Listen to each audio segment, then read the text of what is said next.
Good morning, everyone.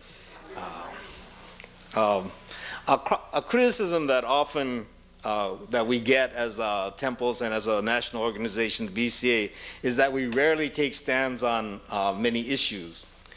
And even when we do, there are times when I wonder if we should be taking stands. A lot of times the stands are so wishy-washy that we wonder why they bothered to say it. Like there was a recent one about China and Tibet issue, and basically it said China should be nice to Tibet, and that's too Pollyannish, I think. And the reason for this is that I don't know if my view, the reason I think a lot of this happens is that I don't know if my views are the same as yours, or when I make a statement, am I speaking for me or for all of us? And when you make a statement, are you speaking for yourself or all the rest of us? This is something that we really need to think about. Can I speak for all of us? And do you think about the things the same way as I do?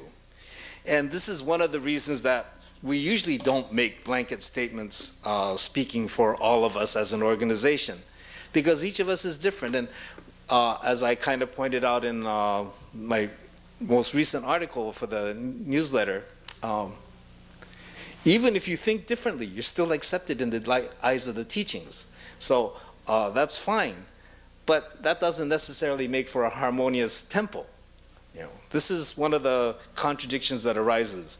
When we put out things as an organization, as I said, they're usually so watered down that they really don't say anything. And we can say that we do need to be concerned about the world around us because we're part of it. We live here. Things are happening around us and we need to be concerned about it. But to be accepting, as far as like the teachings go, is that everybody is accepted. We need to be concerned about the environment and ecology. But the teachings are such that even if somebody abuses the environment, we still need to be accepting of them. Right? And this is just before the election, so there are a number of hot topics. In light of the teachings, it doesn't matter whether you're for or against Proposition 8. You're accepted, right? And that means people who feel strongly one way or another should still be accepted by everybody else, by the teachings especially. It doesn't matter whether you vote for Obama, McCain, Nader, or whoever else. You're also accepted and will be liberated by the workings of Amida Buddha through the compassionate vow for the liberation of all sentient beings. We say all sentient beings, not just certain ones. Right? The teachings are such. We may make distinctions. Each of us may make distinctions because we have issues. We like to be in a peaceful setting. So if more people that agree with us, it makes it easier to do things. But in the light of the teachings, it doesn't matter, right? Whether you and I can't agree about anything, we're both accepted. We're all accepted. So, but again, we have, the teachings may teach acceptance, but can we as a temple community, be as accepting? If the majority of the membership were pro-choice, how would a person strongly against abortion for any reason feel in this climate? Right? How would a gay marriage advocate feel in a temple where everyone was against it? Now, this is one thing I always like to point out. Buddhism is not a teaching of tolerance, but of acceptance and oneness.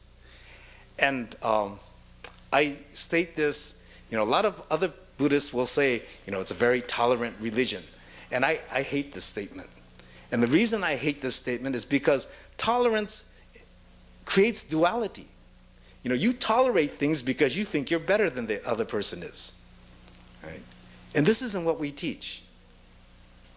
It's like a big brother or sister putting up with a younger sibling. Right? You tolerate what they do because you're supposed to be better. You're supposed to know better.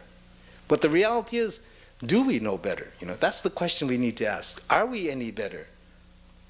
And usually, in the eyes of Buddhism, no. I have no right to say I tolerate somebody else or I tolerate whatever. It's a teaching of oneness and acceptance. This creates a lot of discomfort in people.